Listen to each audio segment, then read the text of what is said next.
So I found this interesting that the U.S. Sun tracked down the aunt of Bryan Kohberger, or do you say aunt?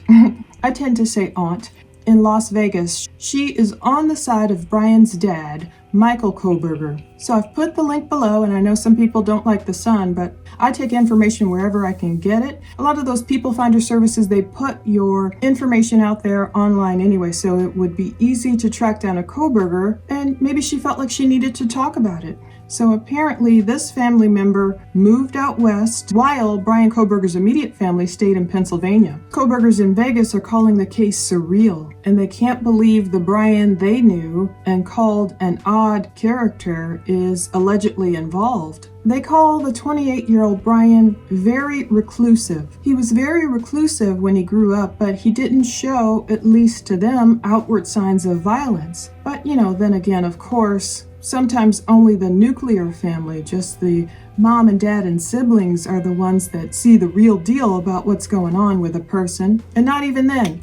But this aunt wants to remain anonymous, I'm sure, and it's hard for her to even watch the news, just knowing that she's related to this guy who allegedly committed this horrible crime. Apparently she appeared visibly upset, and she said, "When I saw it on TV, I was just lost for words, speechless." She said, "It's heartbreaking. I'm a very caring person." This aunt was saying when she saw on TV just the horrors, what happened at 1122 King Road, it was just a bit too much for her to take. She said, "And when I saw the news a little bit today in the living room, I couldn't take it. Hearing about them being knifed, I had goosebumps. I just cried. It's so much tragedy, I guess, for Bryan's aunt to take in. She says she might not even watch the trial, and that is if they even allow cameras in the courtroom. So whether or not she thinks Bryan will be found guilty, she said, "I think so. I just want the truth. I would like to see him or write to him and find out what happened." So of course she has the big why question like most people have in their minds. She said her heart goes out to the victims' families, but she feels Bryan was just not well, and he had battled for years with a mental health problem. Now, if he does get life behind bars, his aunt is saying that she thinks he might take his own life. Quote, "I think he may try and kill himself," she said. So it could happen. He wouldn't be the first inmate to take that route. His aunt did allude to, quote, "a lot of drama in the family," and it says, but it couldn't be revealed for legal reasons. And she hasn't spoken to Bryan's parents since Bryan was arrested. We did start to hear reports about Bryan being in trouble, being on substances, a lot of reports of that, stealing his sister's cell phone and selling it. She says Bryan's parents are, quote, "devastated." It's turned their world upside down, and even though she's been advised, or the whole family, I guess, has been advised to stay quiet, she spoke out. And this line stood out to me about Bryan's parents. They are Christians, very religious. I could see that they were probably believers, and they seem like hardworking people, work for the school system all these years, and just imagine being that way. And of course, no family's perfect. We don't know the details, but just imagine your son would turn out that way if he's guilty. So Bryan has been flown out when he was younger out to Vegas to see this aunt, but she describes him as just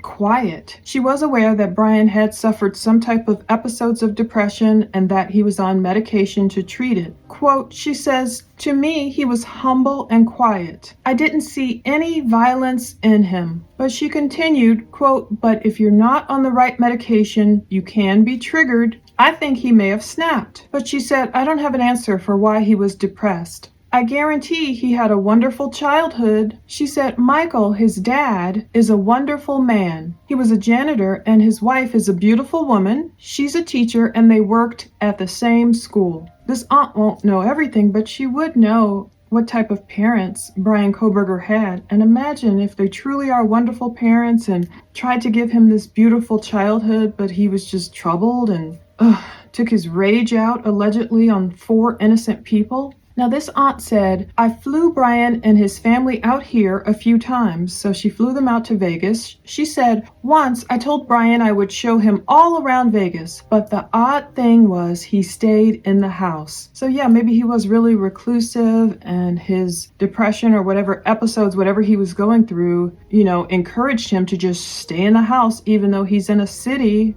which there's a billion things to do outside. But she suspected Bryan was taking drugs at the time. She reported he previously became a big heroin addict after he fell in with the wrong crowd. So we've heard a lot of tales from different people about his alleged drug use. His aunt is claiming that was no big secret, that Bryan was into the drug scene. She was concerned he was doing either cocaine, mushrooms, drinking hard liquor, and popping pills, all to try and practice some type of self-medication, I guess. But she was hoping, look, he was clean, he moved on, he was into criminology. Other people in the family had studied forensics. They had a military background, so she was hoping he had moved on, I guess, to better things. But she hadn't seen him in more than 5 years since his arrest, so even though she might have assumed things were going a lot better, she didn't know his mental state or hadn't seen him in person, I guess, in 5 years. But she really feels sorry for his immediate family and, all these details about the horrors of the crime he's alleged to have committed. It's just shaken the family. Not only Bryan's parents, but also his sisters. We've seen them, Melissa and Amanda, who have been out there supporting Bryan and reportedly lost their jobs because of that Kohberger connection. The thing that really tripped me out, though, was thinking about Bryan's parents being Christians and how Bryan, even in that rap song, how Bryan called himself either the devil or evil or something like that. Colossians 2:8, see to it that no one takes you captive through hollow and deceptive philosophy, which depends on human tradition and the elemental spiritual forces of this world, rather than on Christ. Remember when Bryan was pouring out his soul in those message boards about visual snow syndrome? And I was thinking about that, his rap song, him calling himself evil, and in those message boards writing about, even being a young teenager wandering the streets in the middle of the night, those themes of being so troubled and having that snow just disturb him and disturb his life. And maybe he did get so into these drugs because he was self-medicating. And boy, I do really feel bad for his parents if what this aunt is saying is true. And